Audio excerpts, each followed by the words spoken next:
So my name is Michael Messer, and today I'm here to talk about anxiety and the health issues related with that in the U.S.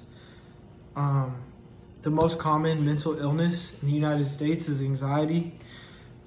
As found from the Anxiety and Depression Association of America, around 40 million people in the U.S. ages 18 and up deal with anxiety every year.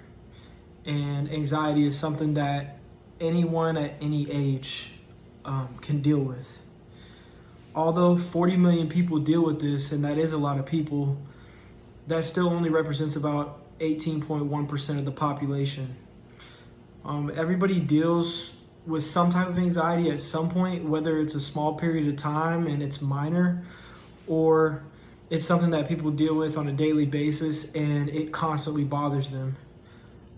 If an anxiety disorder is something that you've never gone through before, it's really hard to understand what people go through when they're dealing with this. And because of not fully being able to understand, a lot of times when it comes to anxiety, the stigma associated with that is being mentally weak. This is an issue within this health topic, and it puts a bad picture on what it means to be going through anxiety. There's treatment like therapy, medication, and stimulation that are all used to help people get out of their state of mind with anxiety, and it can help them to stop being anxious. Yet only 36.9% of people that are struggling with anxiety get treatment because of the bad rap and judgment that's placed around that mental illness. The language used around people with anxiety are things like stop overthinking, just stop worrying about it. You're just going over the top. You need to relax. Why can't you just chill out? And you worry about stuff too much. All of these things make people with anxiety feel bad about how they're feeling. It makes them feel like you see weakness in them.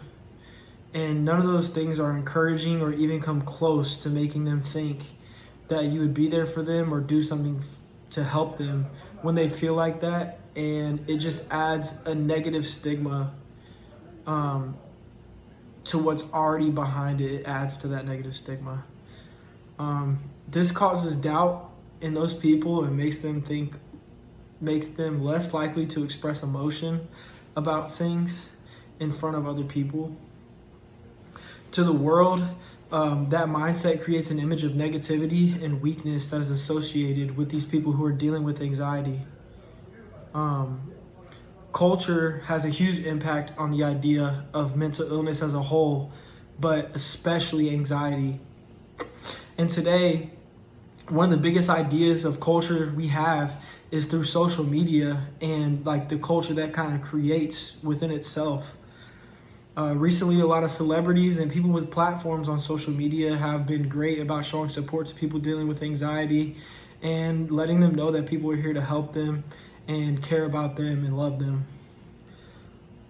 Before his passing, Kobe Bryant said in an interview, "We can no longer neglect our mental health.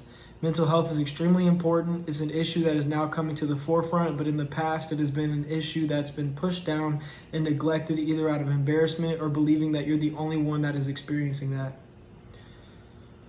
With someone like Kobe Bryant speaking about that publicly and talking about it through social media, he is a figure that a lot of people look up to, and it helps those people to make them feel like they aren't alone and they have support, and there's people out there who truly care about them and care about their mental health.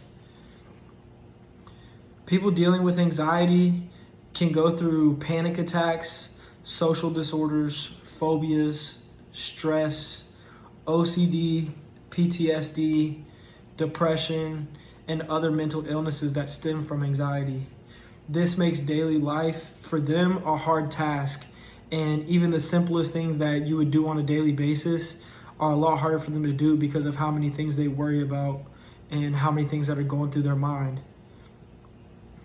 When it comes to a solution, the best way that I can think about what to do is thinking about constantly, what can I do to help someone around me that's dealing with anxiety?